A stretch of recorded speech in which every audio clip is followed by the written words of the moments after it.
आचार्य नरेंद्र देव जी, जिन्होंने समाजवादी आंदोलन को आगे बढ़ाया। आचार्य नरेंद्र देव जी ने समाजवादी आंदोलन को नई दिशा देने का काम किया था। समाजवादियों को बहुत कुछ सीखना है उनके जीवन से। उन्होंने जीवन में जो सिद्धांत दिए हैं उनसे हर बार हम लोग इसीलिए आते हैं कि उन्हें याद कर करके संकल्प लेते हैं। प्रदेश और देश की जितनी भी समस्याएं हैं, चाहे हमारे समाज की हो,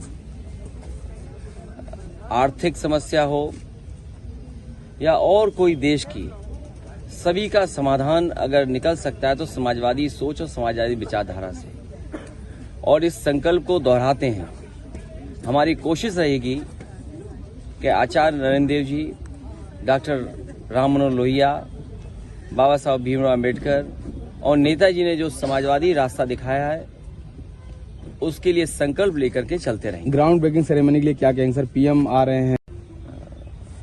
अभी बातचीत चल रही है, कई दौर में बातचीत हो चुकी है। कई सूचियां उधर से आई, सूची इधर से भी गई। जिस समय सीटों का बंटवारा हो जाएगा, समाजवादी पार्टी उनके न्याय यात्रा में शामिल हो जाएगी। कांग्रेस के प्रभारी कह रहे हैं सर कि हम मायावती के संपर्क में है, बातचीत चल रही है। उन बातों को मैं नहीं दोहराना चाहता हूं। किसी दल का किससे बातचीत है मैं नहीं दोहराना चाहता हूं। और मीडिया के लोग, आप भी सोचो, आप भी पॉलिटिकल पार्टी मत बनो। मैं जब चर्चा सुबह सुबह सुनता हूं, देखता हूं, आपको बजट अच्छा मिलता है। जिसको बजट अच्छा मिलेगा वो भाषा उसी की बोलेगा जो बजट देगा। कहीं ऐसा ना हो कि कुछ ऐसे फैसले आ जाएं तो आपका चैनल की क्रेडिबिलिटी क्या बचेगी, या जो लोग ज्ञान दे रहे हैं उनकी क्रेडिबिलिटी क्या बचेगी। जो हो रहा है वो दिखाई नहीं दे रहा उन्हें, जो नहीं हो रहा है वो अपने दिखाना चाहते हो आप, तो आप किधर ले जा रहे हो। इसीलिए 24 का चुनाव महत्वपूर्ण है। संविधान बचाने का चुनाव है, इस देश के भविष्य को बचाने का चुनाव है, गंगा जमुनी तहजीब को बचाने का चुनाव है, भाईचारा बचाने का चुनाव है। और समाजवादी लोगों की जिम्मेदारी सबसे बड़ी है, क्योंकि सबसे ज्यादा धोखा भारतीय जनता पार्टी ने अगर किसी को दिया है तो वो गरीबों को दिया है। ये जो ब्रेकिंग ग्राउंड सेरेमनी है, ये आज से 6 महीने पहले क्यों नहीं हुई?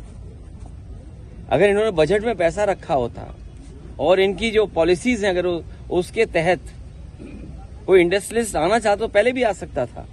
क्योंकि चुनाव आ गया है, इसीलिए लगभग 50 लाख बच्चों से परीक्षा लिखवा रहे हैं। चुनाव आ गया है, वोट चाहिए है, इसीलिए ग्राउंड ब्रेकिंग सेरेमनी हो रही है।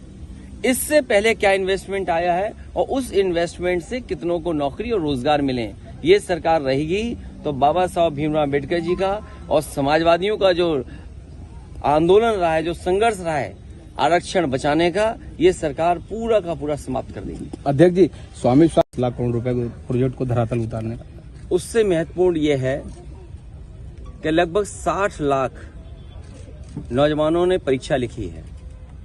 और जो खबरें मिल रही हैं और जो सुनने को आ रहा है सोशल मीडिया और अखबारों के माध्यम से, जो चर्चा में है कि पेपर लीक हुआ है।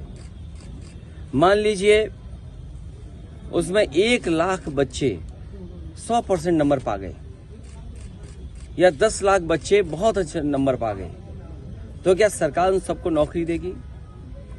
और 50 लाख कोई छोटा संख्या नहीं है।